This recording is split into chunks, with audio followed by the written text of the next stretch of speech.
So our next agenda item is the facilities master plan update.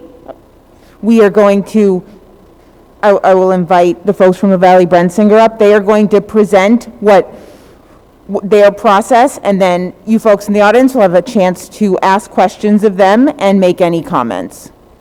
We have hired them to help us come up with a master plan for the district.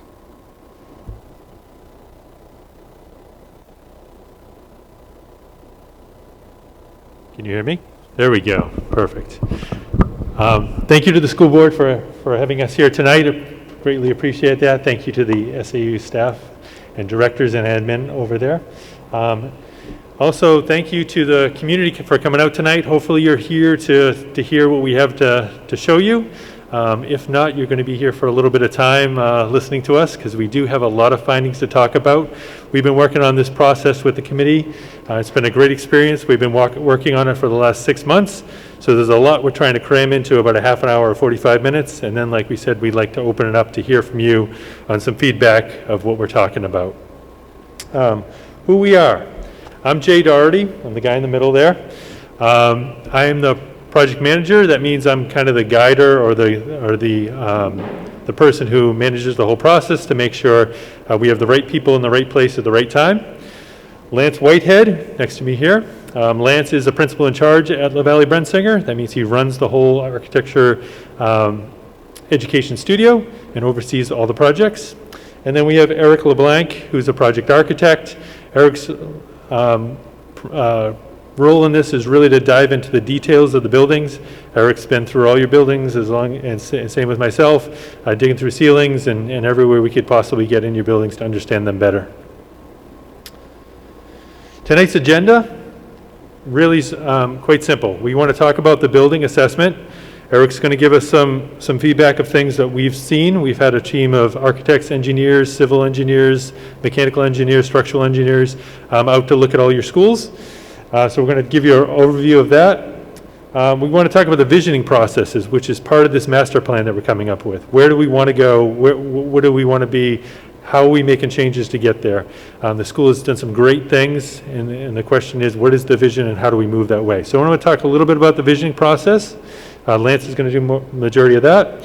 And then we're going to talk a little bit about the staff needs and the staff feedback. We've asked staff, how can we make your spaces better? If we're going to fix spaces, how can we make them better? What tools do you need, and how do we adjust things? So we're going to talk about those things. And then really the point of tonight is to get some feedback from you, to hear from you, the community, of how you feel, what you're thinking about, what are the priorities to you for these schools. That's really what we want to do tonight. But before we get there, we want to explain the process before that. So, like I said, 2 goals. 1, explain the current findings and the process. And number 2, to really just dive in and listen to you to hear what you have to say. A couple of quick things I want to mention. First, we're creating a master plan that's for a long-term facilities need. So we're looking at the big picture and the long-term pieces. There are a lot of immediate needs we're finding, things that could be done now in the next 5 years, 10 years. The plan is to come up with a long-term plan for all the schools. A cost-effective solution, that's really important. We're all taxpayers. We understand how New Hampshire school funding works. We want to come up with a cost-effective solution that is really justifiable and really meets the needs. Talking about the needs, we want to develop a priority list of the things that we need and really try to hit the top priority with whatever solution we come up with. Lavallee Brensinger, real quick, we've done schools, we've worked on schools throughout New England, especially here in New Hampshire. We've helped many districts with a similar piece that we're doing here. So we've done this before, and we're here to really guide you through it. Salem, not too far from here, right down the road, go down 28. We looked at, they had 6 elementary schools. We looked at Salem's elementary schools and were able to renovate them and update those to newer facilities that they're really proud of in their district, and we are too. Another district, Rochester, this is one of their schools, East Rochester. We worked with Rochester, come up with a master plan for their community, and we went through and renovated the schools, again, to make a facility that really met their needs. We've done projects big and small. Some are small spaces inside classrooms that are for occupational physical therapy.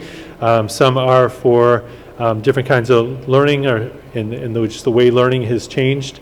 And some are bigger projects. Some are new buildings or playgrounds or outside spaces. Some of them are, again, really interior spaces that we're really focusing on. We really want to do a flexible space that we're not just designing to today's needs, but we're trying to think to the future, a space that can be adapted, and just spaces that meet the needs of all the students. I'm going to jump into the building assessment. The first thing I really want to say about the building assessment is the parts we're talking about are pieces in the building, parts of the building, systems in the building that are just old. Let's just put it that way. As we look at the dates of some of these buildings, you'll see that they're just past some of their life. The items we're not talking about items of cleaning for the maintenance team and custodials. We're not talking about things that are being yearly updated. You guys have done a great job updating your schools. Things are really tried to be kept up. However, things are getting to the end of the life, and things, when they were designed, don't meet the standards of today. So we're not really talking about things that could have been fixed pretty simply. We're talking about bigger picture things. So as you look at your schools, we all know where they are. Derry's a big area. We kind of have a center where they all pop in the center there. We looked at 9 buildings. The 2 buildings on the bottom, I really don't want to talk about today. We're here to talk about schools. We know the SAU building and the maintenance building, and we can talk about those later, but we really want to focus in on the schools, the community buildings that you use as community members. Lance, I don't know if you want to talk just quickly. So you've got a lot of assets in this district, and you've got a lot of great buildings, but they are aging. Even your newest building, which I know everybody says, Barca seems like it was just built. That's a 17-year-old building. Most of these buildings are made of materials like flooring and mechanical systems and roofing that have about a 30-year lifespan. So you can see even your newest building is about halfway through that lifespan. Some of your other buildings are predating pretty much everybody in this room. We've got 70-plus-year-old buildings. We have 50-plus-year-old buildings. And it's safe to say that you've done a great job expanding the life through good preventative maintenance and annual repairs. But there are some buildings that essentially are at a point where either money needs to be invested to upgrade them, and at the same time they need to be looked at to say, if they were built for a 1966 education, what can we do to modernize that building, to adapt it to work for a modern education? So you're going to see that throughout, that pretty much every building does need a little bit of TLC at varying degrees. We're going to try to go quickly through each of the buildings here. I want to start with Grinnell. This is one of your oldest buildings, your oldest elementary school. Originally built in 1950. Probably everyone knows where Grinnell is and has been in there.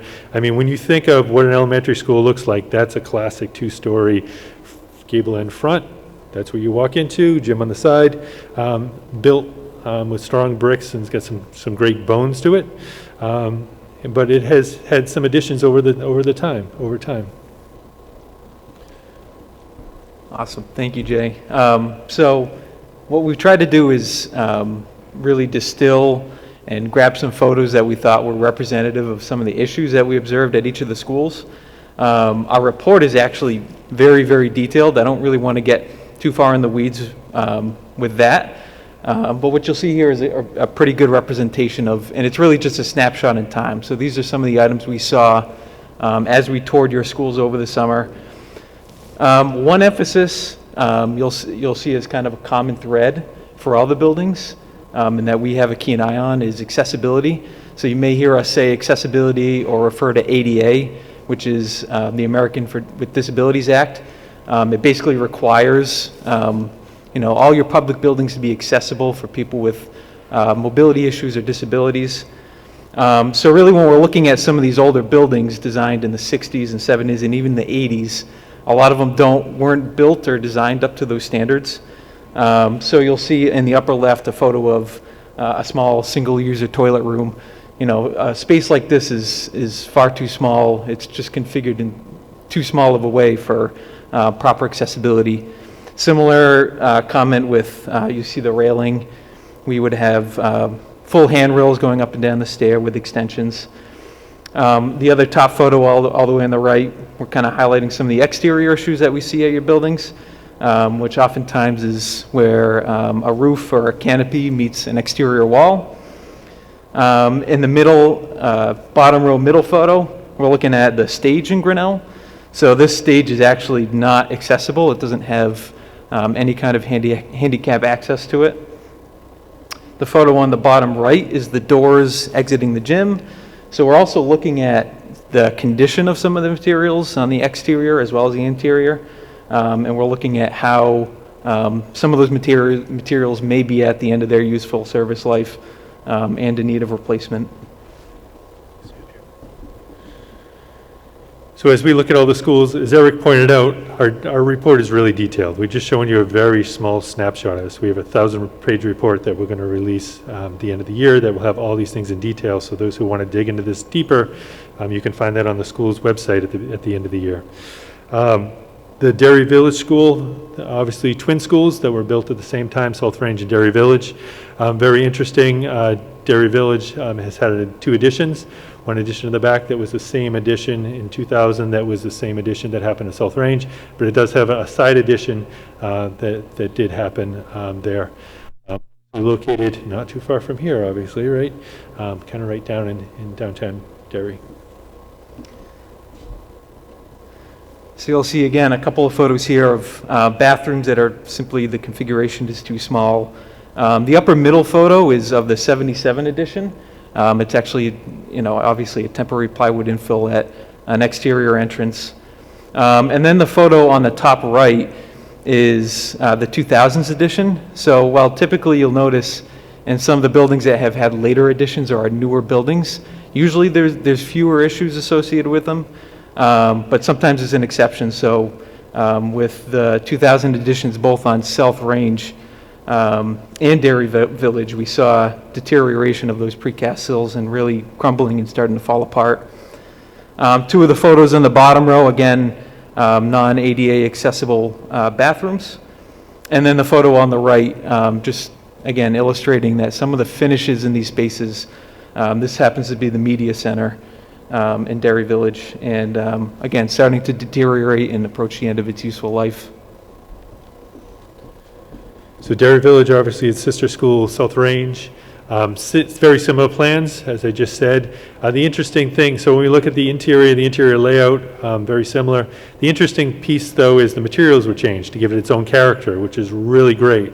However, the materials used were not the same exact materials as South Range, Dairy Village. So South Range and Dairy Village have worn and aged differently, especially in the exterior of the building. Anyone who's been up to the face of that building will probably know exactly what we're talking about. And again, you'll see, so on the upper left photo, some of the materials, in this building are original to the building. So we're starting to see, heavily worn floors, cracking floors. The middle photo in the top row is a sink, but today would be considered a non-accessible sink. Again, on the right, you're seeing some chipping at the precast sills on that 2000s edition in the back of the building. The bottom left is a really good representative photo of what those classrooms look like, with some of the older tile and the broadloom carpet, which again are at the end of their useful service life. The middle photo on the bottom, you're seeing, we actually noticed an issue all around this building, potentially with moisture in the exterior wall assembly, where bricks are starting to come off the building and the grout is actually popping from the face of the building. And then again, bottom row on the right, an example of a non-accessible bathroom. East Derry School, kind of one of the most unique schools, I think, in the district here, with the ramp that runs right through the center of it. I love the story that goes with East Derry of that it was designed for all to walk the same way or all to use the same path as you go through it. Obviously, another neighborhood school as South Range is. Here you go, Eric. Awesome. So this building, designed in the 80s, still doesn't quite meet today's accessibility standards, but it is much better compared to some of the 60s buildings. So you'll see in a picture on the upper left, again, non-accessible bathroom. We also did note cosmetic issues, so the photo in the middle top row shows those brick sills. In some cases, it's, these are just cosmetic issues that need to be cleaned, or there could be a moisture issue associated with that. Jay mentioned the ramp, again, which is great. We want to see those in buildings for accessibility. Some of the railings associated with the ramp don't necessarily have the fall protection standards that we would design in those buildings today. Again, some of the photos on the bottom, the lower left, non-accessible sink locations. We did have, as Jay mentioned, we had our engineers on site with us too. So we had structural and mechanical engineers. We also had a civil engineer with us.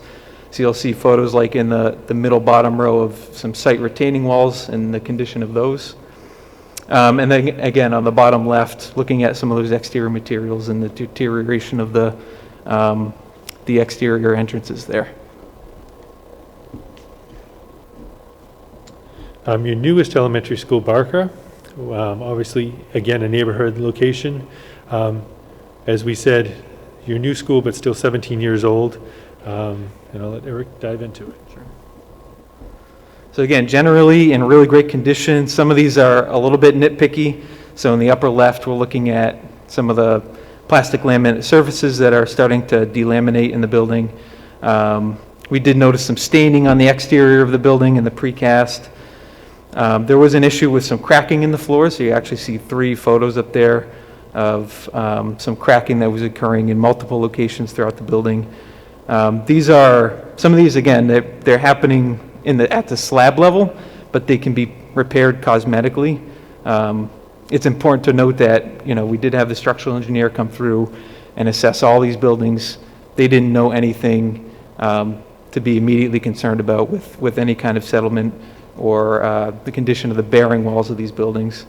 And then again, the photo in the middle and the bottom row showing those roof transitions to the exterior wall and some staining that's happening there. As we move on to your middle schools, obviously you have 2 middle schools here in town. Grinnell, which again goes back to one of the beginning schools in the district, and it's had many lives and many additions over time, and I think one of the newest additions too. So Grinnell has had many changes over the years, so there are many different eras and vintages within that building. Yes, so a lot of the photos you'll see here are from the original 1950s building. The upper left, again, a non-accessible restroom. The middle upper photo shows the condition of some of the casework in the classrooms, heavily deteriorated. The photo in the upper right is casework in the 70s edition. Again, non-accessible casework, non-accessible sink locations. Bottom left shows a door in the old 1950s building. Again, with maneuvering clearances around doors, we're required to provide certain clearances on the pull side. So today, this would be considered a non-accessible door. Again, looking at some of the site conditions at the steps and the railings. And again, bottom right photo looking at finished conditions like ceilings. So from Gilbert H. Hood on to West Running Brook, your other middle school in town. One of your newer buildings, obviously the building we're in here today, some really great spaces within the building, and probably people have walked around the building and seen some of the exterior pieces and just some things within the building if you've been here long enough. Again, one of the newer buildings in the district, relatively few issues associated with it. You will notice if you've walked around the building that there is quite a bit of staining on some of the EIFS materials. In the upper middle photo, it's showing some of that broadloom carpet material starting to buckle. In the upper right, showing some precast panels on the exterior of the building starting to deteriorate. This building was actually designed after ADA law, but we did find some accessibility issues. So the bottom left photo is an example of a non-accessible sink. This building also we did note multiple locations where we noticed stained ceiling tiles or other areas in the ceiling that are stained, which could tie in with some sprinkler issues. So you'll see that in the mechanical report. And then again, on the bottom right, looking at roof drainage and scuppers and how that ties in with the exterior envelope of the building and some issues that might be happening there.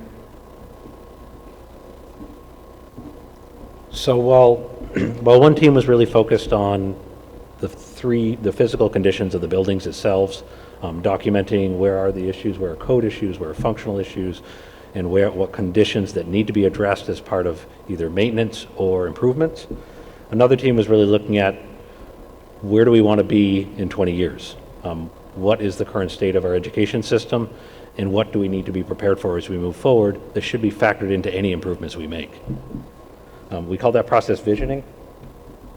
We have been working through this. The visioning process, simply put, is trying to define what are the visioning priorities long range. We did assemble an educational leadership team and a working group. We're starting to get some community input starting with tonight, but our goal is to really define where we want to be in 20 years and what we need for space to do that. In October, we met originally for a kickoff to define this process. We then met in November and did our first workshop looking at educational vision priorities as well as design patterns and guiding principles.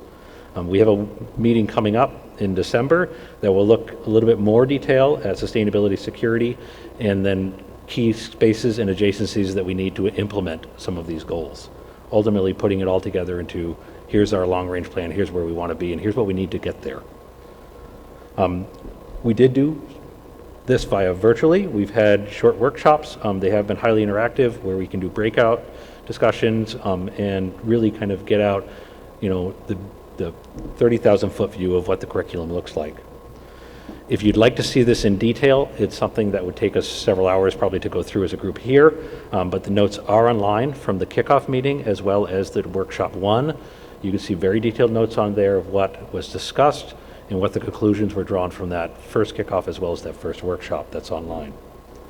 The group, just so you're aware, was a very diverse group. We assembled a lot of people that included school board members, administration and directors, staff members, parents, and community members. So we had a pretty broad section of Derry to contribute towards this process, all saying here's some of our priorities, here's what makes us us, and what we think our kids are going to need to be successful. We did get into educational priorities, and some of the priorities that came to the front were really talked a lot about being flexible and collaborative and creating spaces to be able to do that. We did look at being innovative and future ready for these students and making sure our curriculum is preparing them for that. As part of that, we wanted a robust integrated technology plan. Some of our buildings that we'll talk about here in a moment do have hurdles to be able to get there. And we said any long-range plan should have STEM or STEAM kind of project-based learning environments. That way students are getting kind of that real-world learning. Architecturally, some of the priorities the buildings we said should have is the buildings should be universally accessible. That means not only meeting the current Americans with Disabilities Act, but making sure that every space is designed with a thought that any student, whether they have abilities or disabilities, would have an equal opportunity to learn there and have a great experience. We do, of course, want the buildings to be comfortable, practical. We want them to be flexible. And today, our modern education environments really talk about being collaborative, spaces that students can work with each other and where teachers can kind of be a little bit hands-off and more of a guide rather than a director in some of those rooms.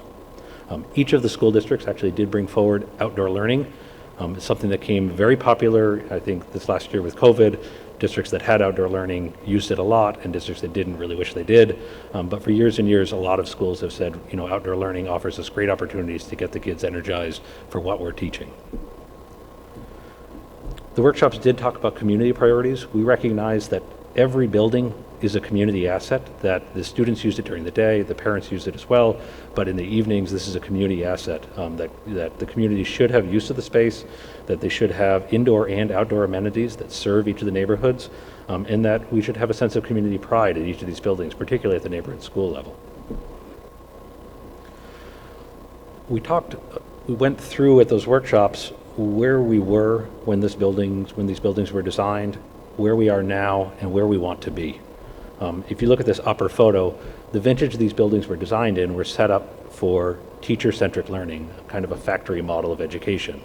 Desks in a row, face forward, the teacher delivered content, everybody got the same content in the same way. Today, we're really moving towards student-centered learning. Now, if you're not in education, and we talk about student-centered learning, what we mean by that is that students learn in different ways and have different ways in which they're going to be most engaged.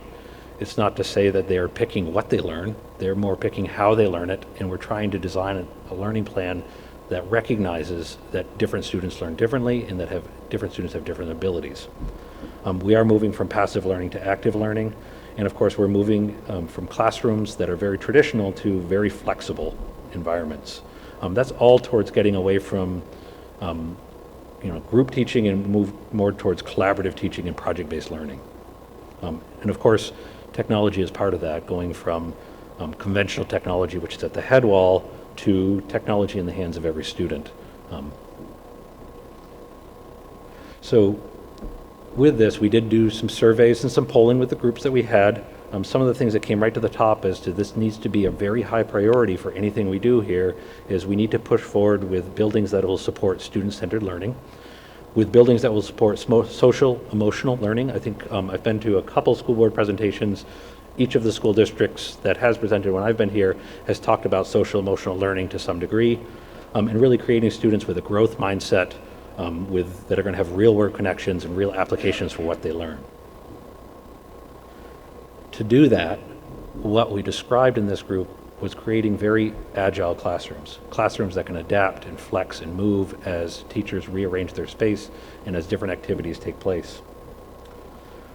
Classrooms that can be clustered together so teachers can work collaboratively with other teachers in large groups, small groups, and students can work with other students. Extended learning spaces, so spaces beyond the classroom, so people can work in small groups, so people can work independently, so kids can go and work individually, more than just inside the classroom. That includes breakout spaces and pull-out spaces that we consider that can be at the edge of a classroom or even integral to the classroom. But again, if we say to students that we want you to be independent learners and we want you to be independent thinkers, then times we need to give them space to be able to do that, to work independently, to be directors of their own learning. We did note that there's some serious upgrades that need to be made to some of these buildings to adopt a modern STEM or STEAM or makerspace type curriculum. So if students want to combine that learning that they just got into creating something and building something like a project, we need to give them a space to do that. And of course, there is a full plethora of enrichment spaces, spaces for students to move, to exercise, to present, to talk, to hear, to learn in different aspects that need to be part of that curriculum, that need to be part of each building. And we did note sustainability. Sustainability needs to be thought of throughout everything we do, including from just durable materials, but also lowering energy costs and making it affordable for taxpayers of Derry to support a long-range plan and say this has to be a sustainable effort. It has to level our tax rate and still have positive impact to our students.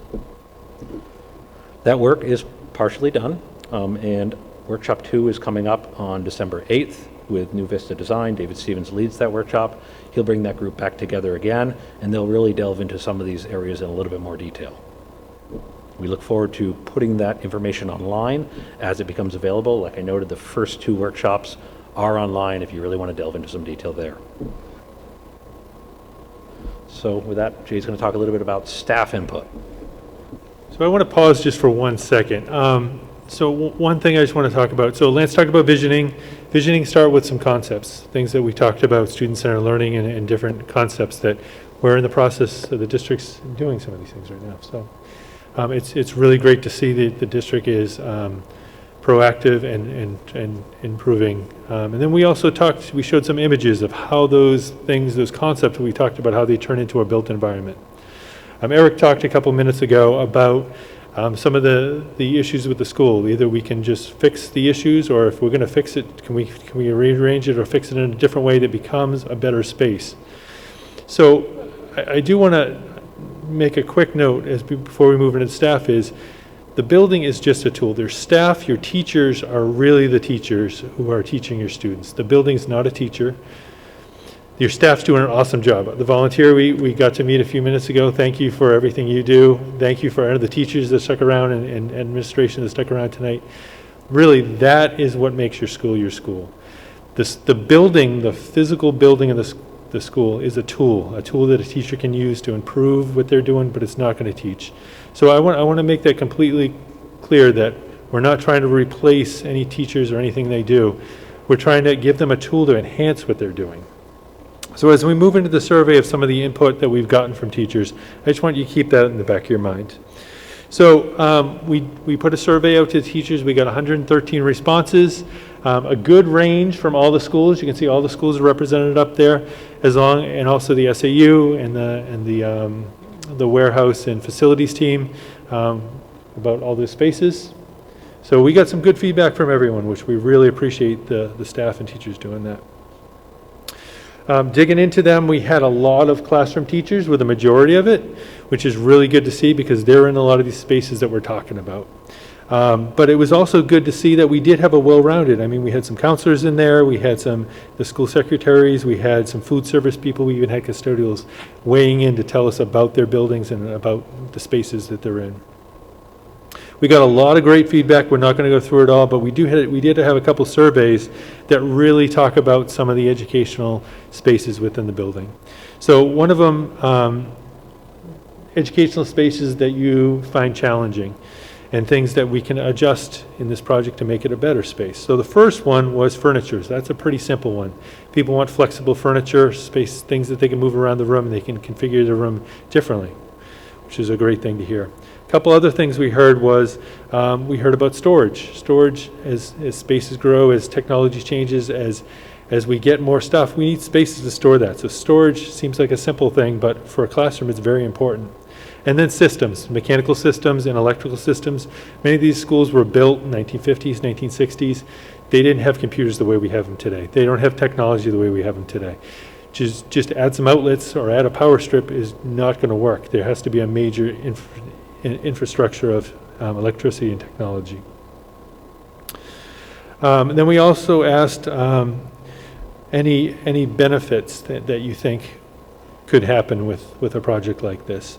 So some of the things we heard were small learning communities. That's having breakout spaces or spaces where you can work together as a couple classrooms or as a team. Shared project-based learning spaces that you can, again, work on projects. You can have individual students working with an instructor or a couple people, that you have a space to do that. Shared small group spaces. Again, that student-centered learning environment, and then just sustainable features. As people are thinking about the future, they're thinking about how can we make our buildings better and make them more sustainable. And so, knowing what we knew from our tours, knowing what we knew from the 30,000-foot view, gathering the information we got from staff, we took the opportunity to then interview school leadership, which included principals, and some of the principals pulled in teams with them to kind of put into words, what are some of your top issues? Now, each of the buildings, we tried to distill down to what are some of the top 5 issues. The reason it says 5-ish is you'll note that some buildings were really difficult to say top 5. We got top 50, but 5 is hard to get to. So when we spoke with Grinnell, what they said was, things you need to know about our building is that the classroom sizes in the older areas are great. They have good natural light, but they lack electrical outlets. For us to do full technology plans, we just don't have outlet distribution to be able to do that.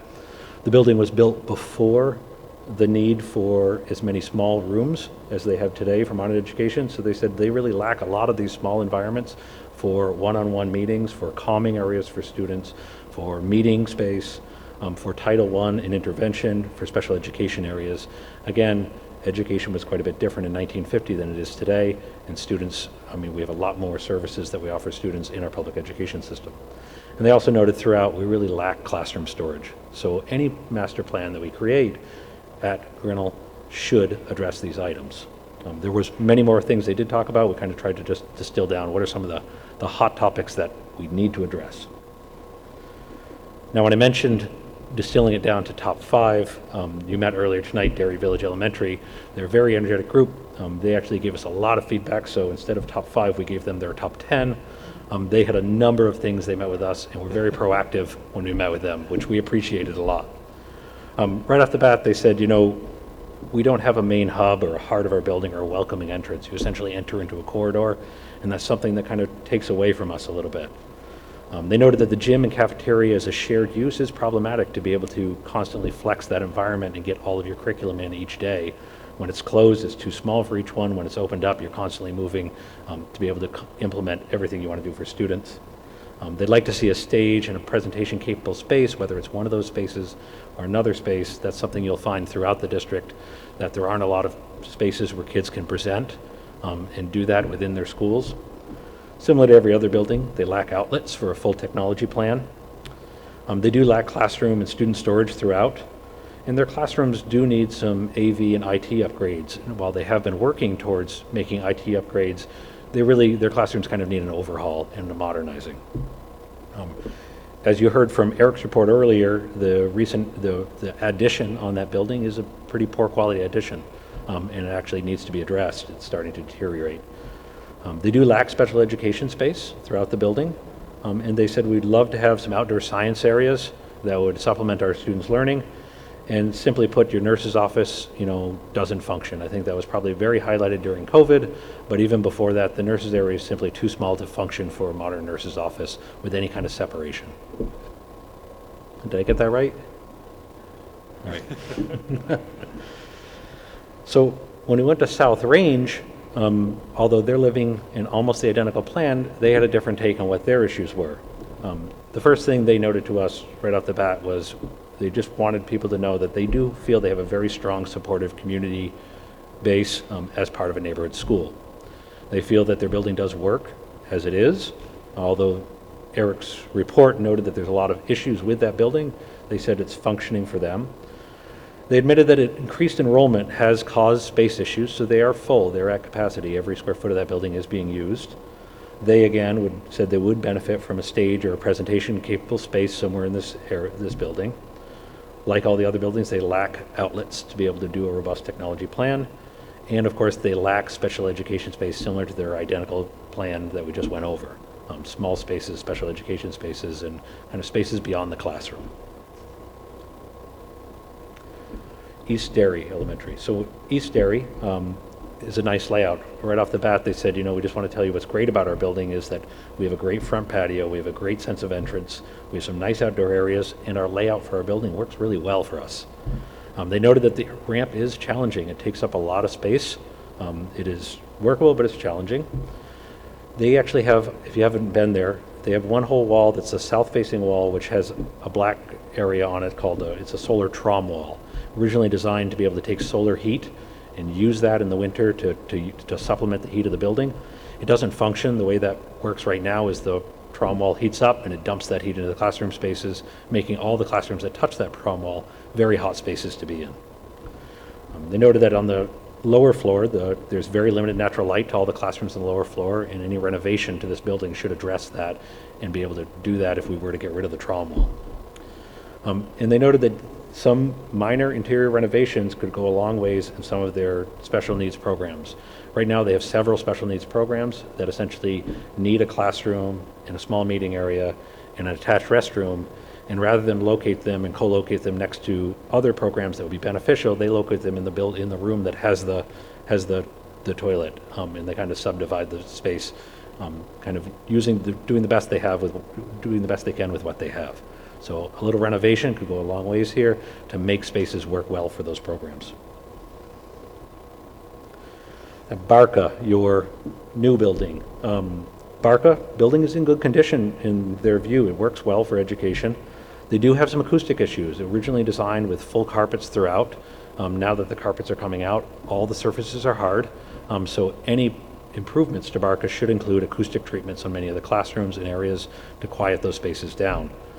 The building, they did note, is at capacity, so every square foot is full. They cannot take on additional students. They do not have a lot of growth left in this building. And they said if you were to make some improvements to this site, please consider widening the road that goes around the building to give enough room for 2 lanes of traffic around there versus the 1 lane they have now. So West Runningbrook, where we are now. So they noted that overall the layout of West Runningbrook, if you were to look at it in plan, works really well. They have team rooms, and they have some of what we described on the visioning of clustered classrooms. So several classrooms clustered around a team area.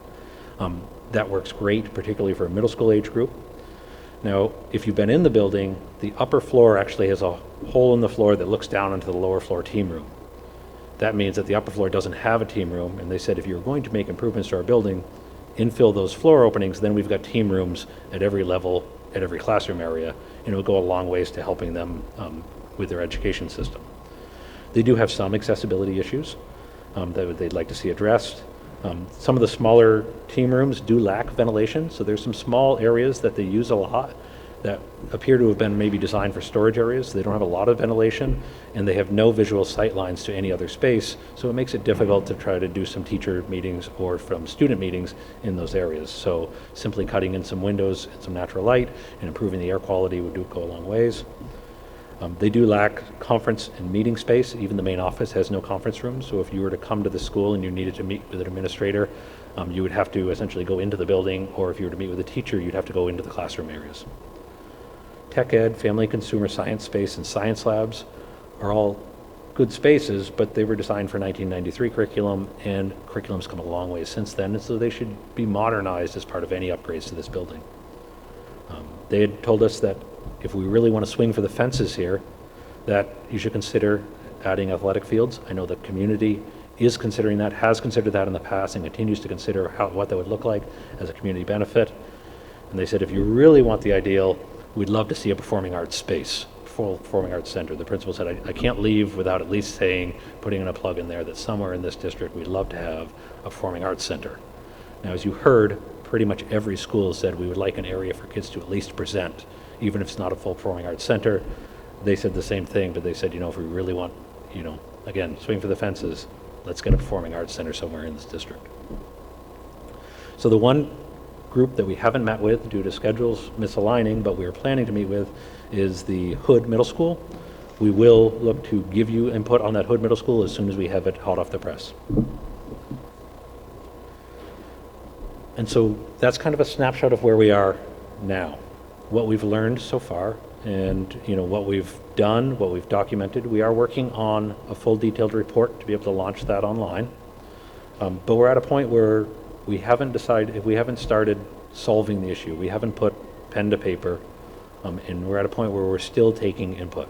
As you heard, we got good staff input, we got good leadership input, the vision sessions are going well, but we really want to get some more community input before we start trying to solve the problem. And so with that, I'm going to turn it over to Jay to kind of solicit some of what we're looking for from some of this group's input tonight. Yes, as Lance talked about, we really want community input. That's the point of today's meeting. So thank you for being here, and hopefully you have some comments, some questions. We really want to start to talk about two things. What are your priorities? What are the priorities of these schools? So as you, hopefully people come up, and as you talk, just explain what school you're familiar with, things that you notice, priorities that you see in the school. And then one of the questions you can ask yourself is, if we did something to the school or something to the project, what would make that a successful project to you? So I'm not sure if anyone wants to start off tonight. Is it okay that I invite people up? Okay. No comments? Richard?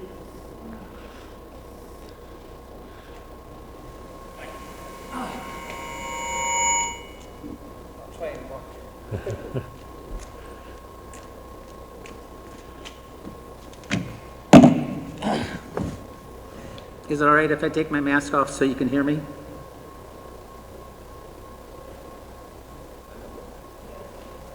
Thank you. My name is Richard Tripp. I live at 44 Wyndham Road.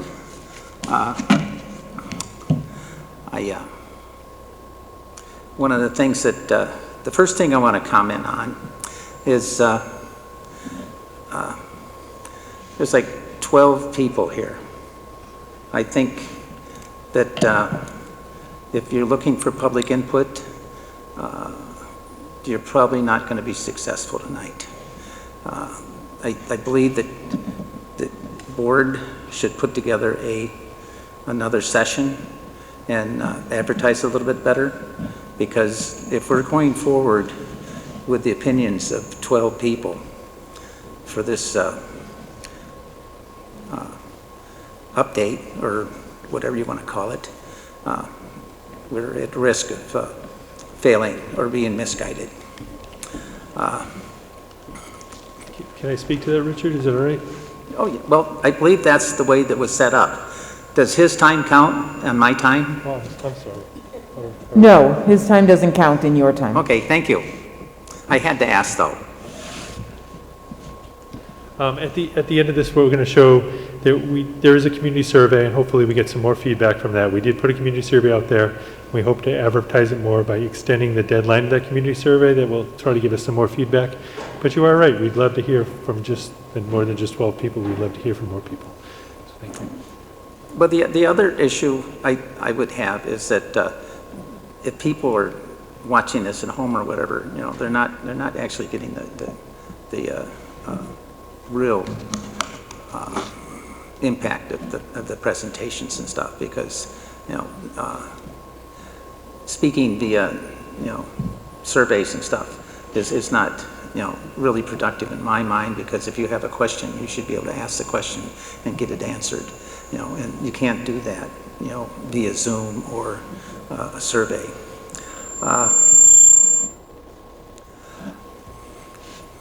I'm not an educator, but there's a number of things that are central to this facility study and whatever that since I don't understand, I don't know how effective the renovation of the schools or the building of a new school would be. You know, we use the term student-centric learning, you know, throughout the presentations, and you know, your definition was that you know, students learn in different ways. Well, I would agree with you on that, but there are, since the teaching model here is, I think, K through 5 and then 6 through 8. You know, I'm not really certain that student-centered teaching or learning would be effective in, say, the K through 5. You know, because here is a situation where you're being taught basic skills. You know, I don't know how kids getting together and talking about spelling or basic arithmetic, you know, would be effective in a student-centric environment. You know, so I really don't understand where you're headed with this.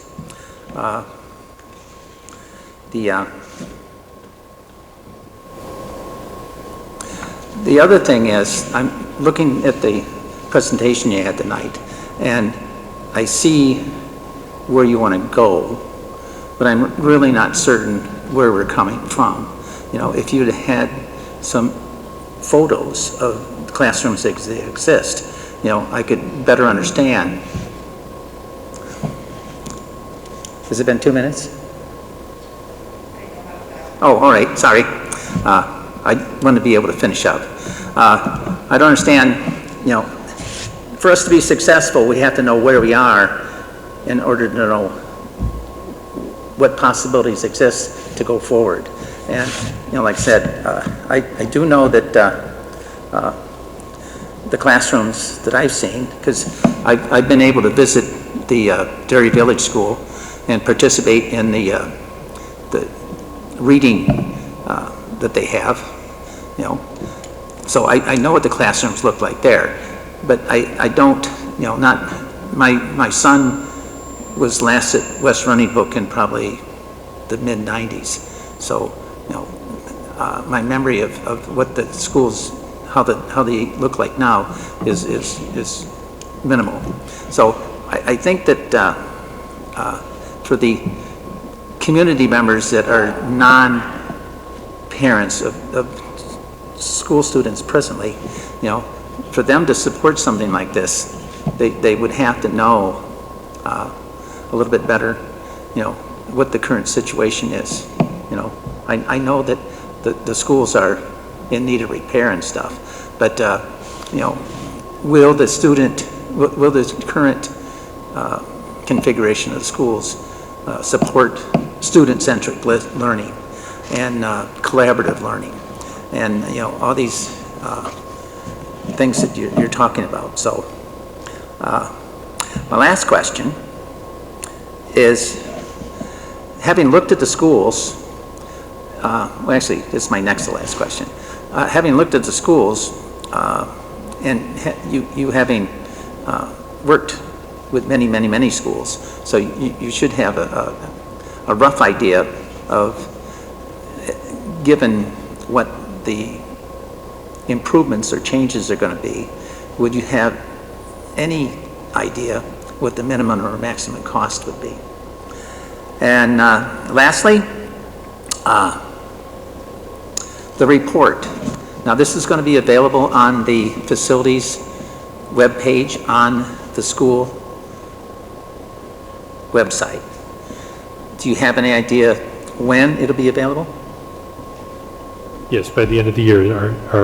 Our goal is the end of the year, so January 1st, the end of December. So the end of the year, the full report will be up there. All right.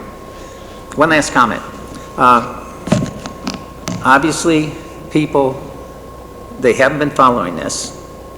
And once again, if you want valid public input, they need to be led to the school's website and directed to the facilities web pages so that they can look at the material that the school has been providing, so they can form an informed opinion, And then, like I said, we need to get more people here than 12 people if you're going to get a valid sample size. Thank you. I did want to speak to one question that you did have. I think it's a very valid point to note that we need to state what the condition of the classrooms are. Within the report, there are photos of each classroom. There are also diagrams of the classroom, and we'll look in future presentations to have more photos of classrooms up there. So tonight was a very high-level sampling of a few photos of issues, but I think it's a fair criticism to say, let's get people to understand, if you've been in the buildings, you know the state of the classrooms. If you haven't been in the buildings, then that will be part of the report, and we'll also integrate that into future presentations. Yeah. But if you're looking to get public comment and the report's not going to be available until the end of the year. Well, if I could just speak to that, I think where we're at, and as a committee we agreed on, is that we're trying to keep the public and all stakeholders engaged in this as we're going through the process. Your comment would be fair if we were ready to wrap this up tonight, but we're not. And I think, as Mr. Whitehead said, they're not even prepared to put pen to paper yet to do the final analysis of it. But this was a good process to make sure that the public was engaged, to see what their board was doing, offer the transparency that's been asked of us, and I think we're meeting that at this point. And it is disappointing that more folks aren't engaged to be here at this time for whatever the reason, and we could possibly have 1,000 people at home watching this on TV now, but this is just a method that I think that as a committee in alliance with the architects and these folks that are presenting decided to do and make sure that everyone is aware of it. Certainly there'll be a couple of weeks for people to catch up on this, certainly another week for people to catch up on this before the next workshop, and we certainly hope that they do that. Yeah. Well, I agree with you, Lynn. It's one of these things that the only way to find out is to do something. And, I applaud the school board for taking the steps to ask for public input. I'm really disappointed in the public for not coming forward. Sure. It's one of these things that I'm sure tomorrow there'll be plenty of comments on Facebook talking about how screwed up this is or that is, and it's one of these things that you can't be a keyboard warrior and affect change, Thank you. Thank you. Thank you, Mr. Tripp, for being here tonight, for your input. Thank you.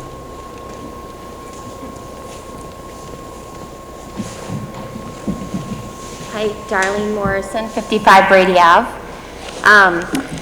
I'm a parent of 2 students, well, one's now at Pinkerton, but one is at South Range. I live here in town, but I also have the uniqueness of experiencing what Derry is going through right now. I am an educator in a neighboring town, one that went through a pretty big change, and the elementary school is huge now.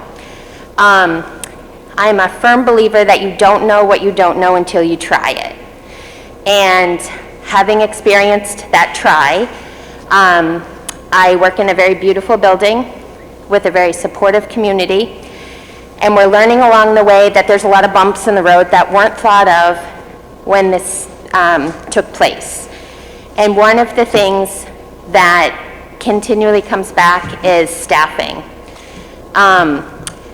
You can put out there what a building's going to cost to build new. You can put out there what a renovation will cost with an existing building. But what you don't know until you try it is what it's going to cost to fully and adequately staff a building to make it run effectively to go along with this beautiful building you have.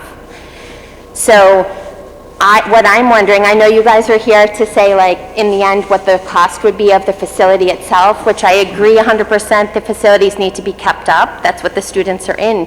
That's where they're getting educated, in this facility. But what I think needs to be really stressed here is what it's going to cost to, and I can't say it enough, to fully staff a building. Especially, and I don't know that this was even put out there, but I know it's been talked about, closing a building, combining buildings, making a bigger school. A lot of stuff's been talked about, but nothing's been decided. But if you go larger with little people, you need a lot more people to help them. I've experienced it the last couple of years, and our district is still working our way through it. But it's hard because what's put out there is all what it's going to cost for a building, and not really talking about what it's going to take to staff it. I 100% think elementary needs to stay small. South Range School, I have a bias toward, because I do feel like it's such a neighborhood community and a nice place to have a central location. So I don't run out of time, here's my questions. What is the timeline for the recommendations of all of this? What is the timeline, like, about when? So the first part of the report is just the assessment of the buildings, which we're finishing up right now, and that will be done by the end of the year. The next part we move into is coming up with some solutions. And we're trying to gather as much input before we begin that. But we're going to have a couple different paths that we're going to go down, a couple different options to talk about. And that's going to happen through the winter time, the next couple months. We just talked about the committee to try to make sure we're not rushing that process, but taking our time to do it diligently. Sure. So. This is something that will take us into the winter, the spring, and probably the fall. This is not that we have no plans for a vote this March, if that's what you're asking. Okay, yeah, no, We want to make sure Just that have we an have idea. some valid options and have a chance to consider them and discuss them with the whole community. Sure. So we want to take the time that's needed to come up with a solution that people agree with and that will move us forward. Okay, and then a community survey was mentioned. Did that already go out, or is it going out? Both. So we did send it out, and we've extended the deadline for another week. And at the end of the presentation, I'll put up the link. But you basically can find it if you just go to the district website. There's a button that has the committee's link to the committee's page on there, and the survey's right in there. So Okay. Is it live, Cliff? I think that was it. Thank you. Oh, Cliff wanted to add something.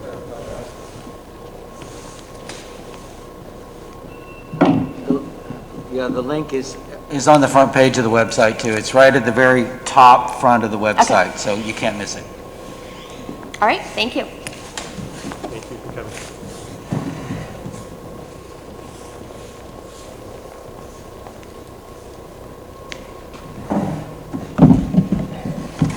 Good evening to the board and everyone watching at home.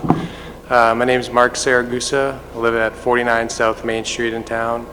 My family has owned Circle Friends School and Daycare since the 80s, so I'm one of 6 kids who are fortunate to be born and raised in a family that fosters education, and also to go to school at Derry Village and West Rennbrook Middle School here.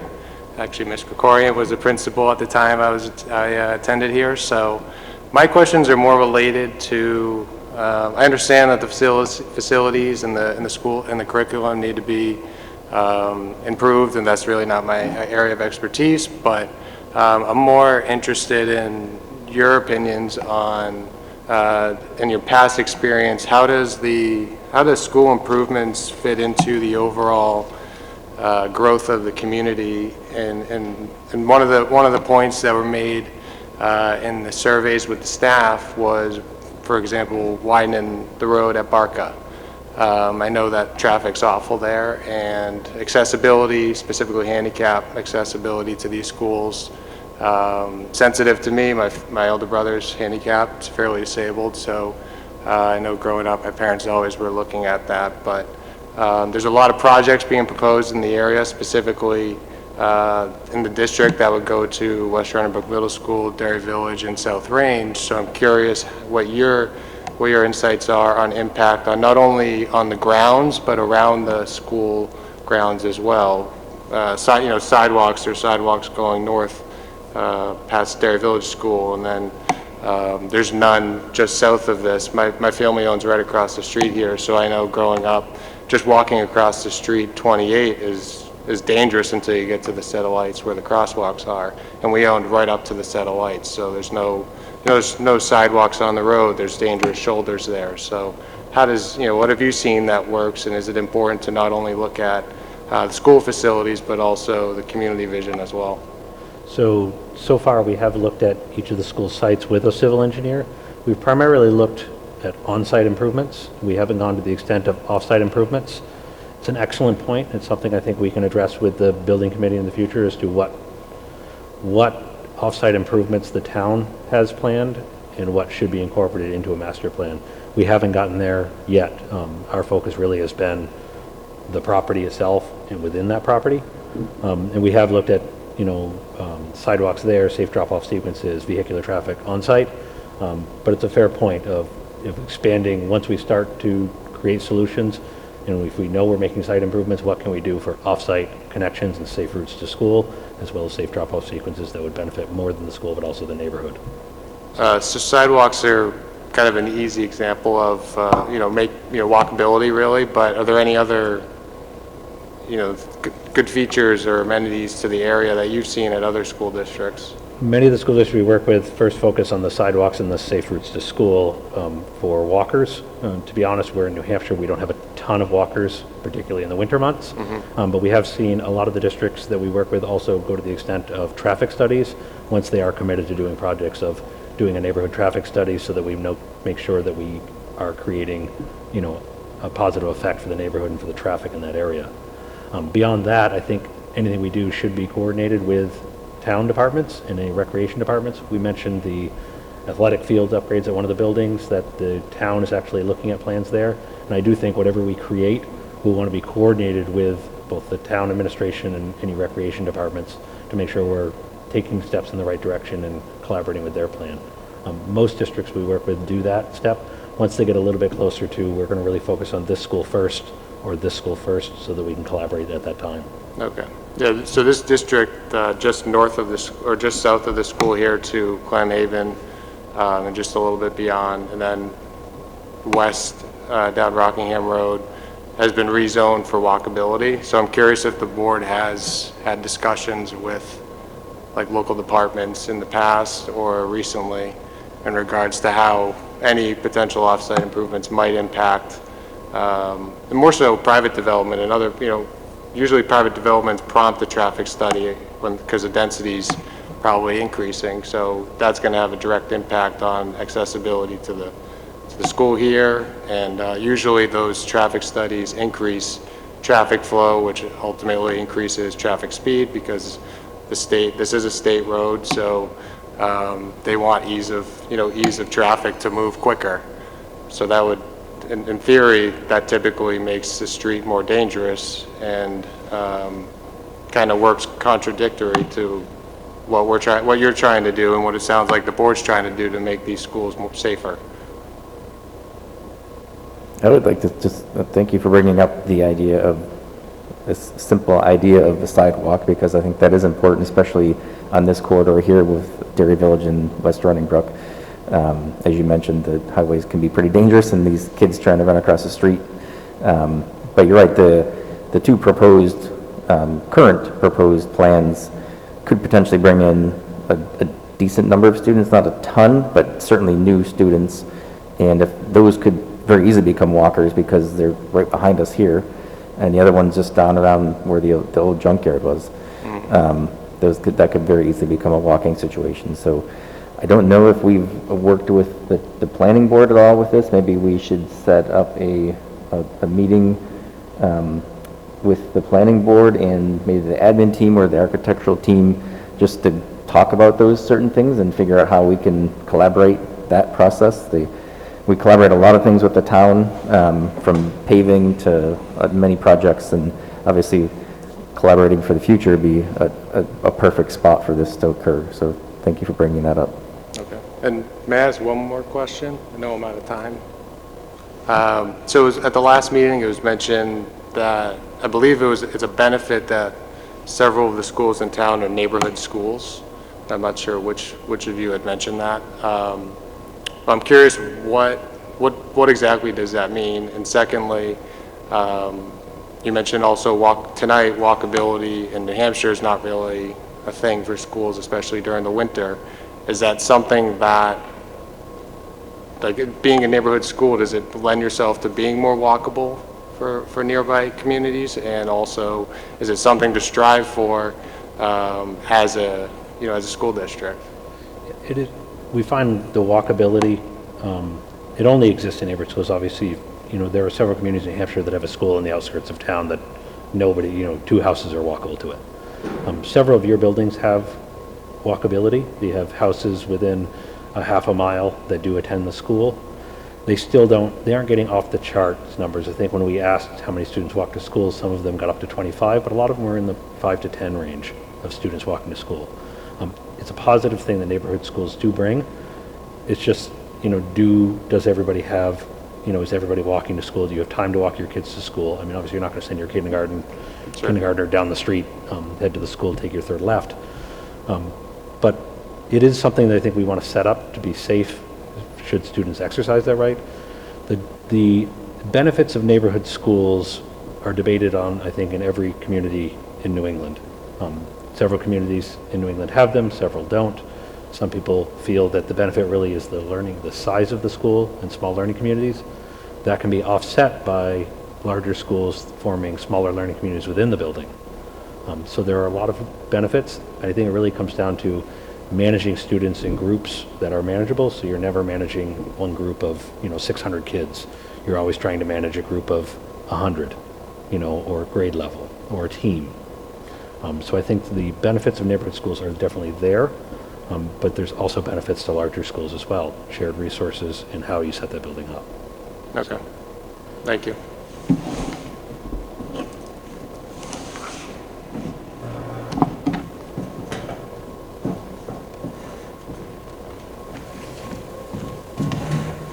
Good evening, Michael Lay on 84 Sinead Road. Thank you to the board. Thank you, gentlemen, for coming in and giving the presentation. Actually pretty fascinating. I will go in and read the full report. As you can tell, multitasking, I love reading, so I will go through and read it in its entirety. I have 2 topics I wanted to ask. Did I hear right that the science curriculum has changed significantly since 1993? I think pretty much every aspect of curriculum has changed throughout this country since 1993. Curriculum is modified each year, things are added, new discoveries are made, and curriculum is updated. What we do see is that science labs today, compared to science labs we were building 20 years ago, we're seeing them a lot more mobile than they used to be. We're seeing a lot of them integrating technology so that even if you're doing a science lab, that you might want to have a laptop in the space, so we've got electrical and power outlets more than we used to.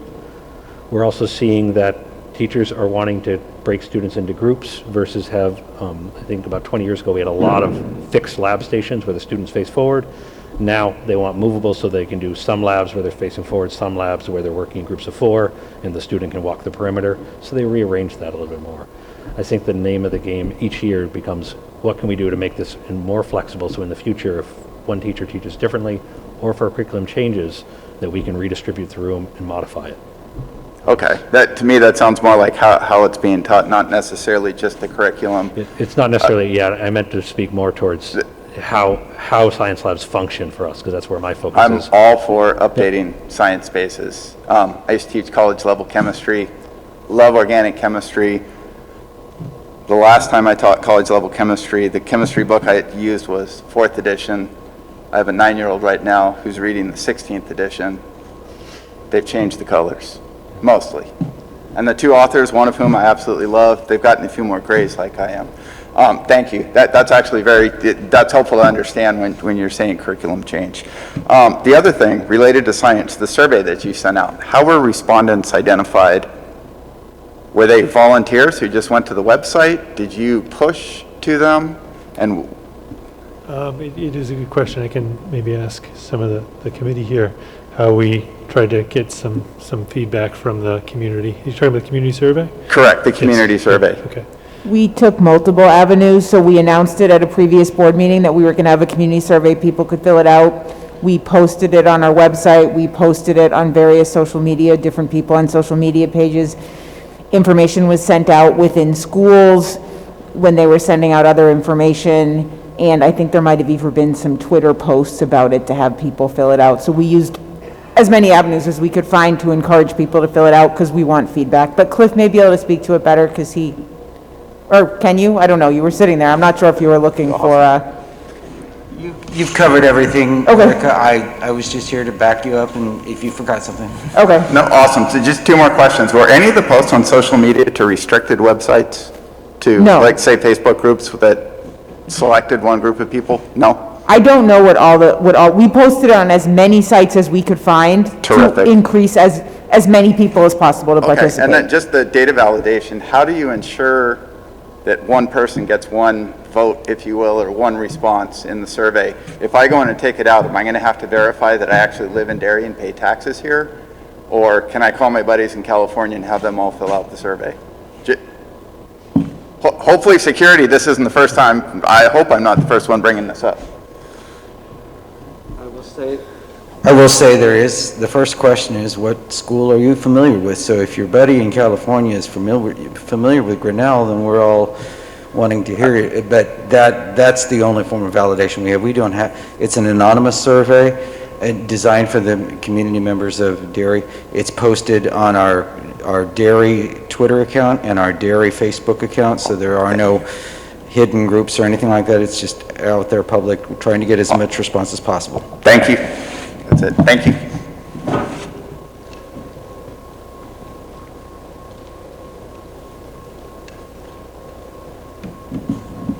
Hi, I'm Colin Mckenna from 6 South Main Street. I'd just like to agree that I also walk to school, and I think that we need more crosswalks for the big roads. Also, I'd like to say that in the field, there's a field for like kickball and baseball, and it's made of dirt, and when the rain comes, it turns into mud, so it's very slippery and hard to play. So I think that if we added grass, it would be a lot more helpful for the conditions of the field. Thank you for your input. Colin, that was great. Thank you very much. We'll take that input into consideration. Okay? Thank you. Yes, thank you so much for saying that. That's awesome. We love to hear from students, and that's awesome to hear the people that are actually using the space. When we get a little further along in the design, we like to bounce it off the students and get their input, because they have great things like the kickball field gets too muddy, things that we may miss, and that's great. Thank you for telling us that. It's super helpful. Jay, can I take you back to Mr. Leon's questions about how we're handling the input from on the survey. I think I asked about that this morning, subcommittee meeting. How you're going to process that input in this report, if you can touch on that for us. So all the surveys, the questions are, it's not vote on your favorite piece. It's really just to gather input of how you're using the space or how you interact with the space and things that you see the space needs to be changed or adjusted or things that would help improve how you're using the space. So I definitely would love for people to do that. What we want to do is we want to gather trends, things that we're hearing over and over again from people. So for instance, if we're hearing a certain space or a certain piece of the building, we're hearing that over and over again. We want to understand those trends and try to dive into the root of those issues or those questions or those improvements and really what they mean. So it's not, does that answer your question? It was just more how how you're handling or we're going to handle it and see that information. I think sometimes the district has run surveys in the past and been concerned about bogus input or input from outside the borders of Derry. So I think that just helps kind of categorize what we're doing with that information. So I think it eases the conscience that we're not going in a wild goose chase on something that really isn't significant to what the needs of our direct citizens are. So thank you. You're absolutely right. We're trying to find trends or things that are common. Yes, exactly. And I mean, very similar to the teacher survey, our goal is to read it, go through everybody's response, and then bring that back to administration and decision-making, the building committee. Say, if somebody repeatedly said accessibility is a huge issue at this building, do we agree with that assessment? Obviously, if somebody said we really need a circus tent with a swimming pool, we might bring that back to the board and say, is this really a real legitimate case? And the committee may say, no, we don't think that's probably the way we're headed. But again, it's just trying to get as much information forward as possible. And then to go through it, to give it a little bit of a sniff test and say, is this in line with our strategic visioning for education, that educational vision we talked about? Would this be something that would also benefit the community?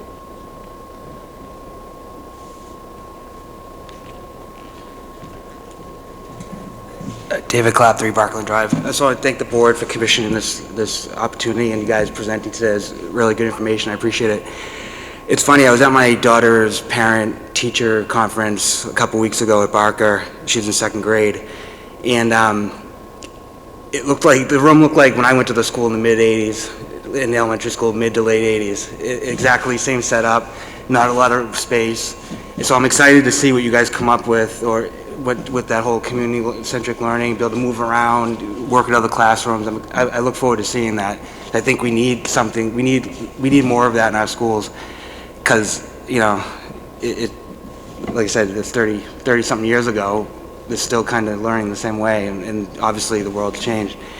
What my question is, when you looked at all the facilities, and I know you mentioned there's no structural, it sounds like there's no structural issues, but are there any critical issues that need to be addressed, like ASAP, that you noticed?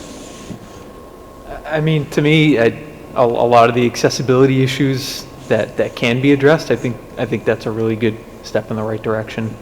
Some of the issues that we saw at the buildings with, deterioration on the exterior walls, those are definitely concerning.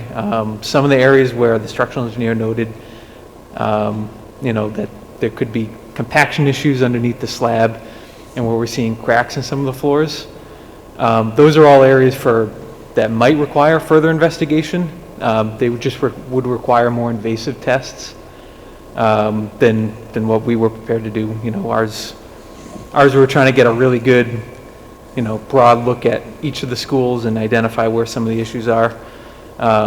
So I think that's kind of where it is. I mean, you could look at each school, find out where where some of the accessibility issues are, and that would be a good step. Now, that report at year end that will that have recommendations at that time, or is it really still preliminary?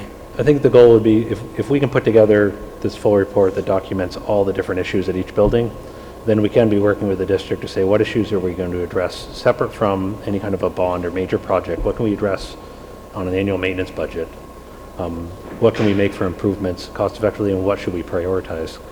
It does help. I mean, every year the district obviously spends money doing maintenance projects, deferred maintenance, and it's going to be helpful to have this report that documents kind of everything on one document, so you can start prioritizing and say, well, if we're going to fix accessibility issues at this building, then we should probably also at the same time correct some of these window issues. There are a fair amount of things in there that will have a timeline. So when we see a building that's taking on water at the exterior skin and some of the bricks falling away, it may not be an imminent threat now, but we know that sooner or later it's going to be, because every year it deteriorates more, and we can put a timeline to that, say this must be addressed within 5 years, versus some of these other items that be like, this would be great to address within 10 years. But our goal is to be able to, if we can get everything kind of documented and say, prioritize the top things, accessibility, very often one, fire safety issues, short handrails, can we extend those handrails a little bit so no one falls over them? And then issues that in the long run are going to cause a safety issue. Will the brick continue to deteriorate and cause a real problem for the building in the future? Gotcha. And my last thing is, since someone mentioned about swinging for the fences, I too am for first-class recreational facilities at the schools, whether it's baseball fields, whatever. As when I grew up not too far from here in Billerica, Mass, and we had some pretty top-rate athletic fields, and that's something that, when you're swinging for the fences, I definitely love to see those thoughts, whatever you provide there too. Thank you.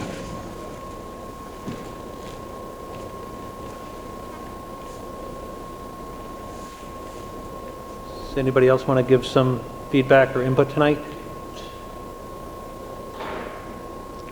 Okay. So, as we noted at the beginning of the night, and as I think many of you will have pointed out, Richard pointed out earlier, there's going to be more opportunities for people to give input, whether you're more comfortable giving input online by filling out a survey, or you're more comfortable giving input at future meetings where we keep updating you on the progress we're making on this report, or whether you're more comfortable giving input at future meetings held with solutions added. Our goal is to continue to be open book process and to continue to solicit input wherever we can find it. We know that people are busy.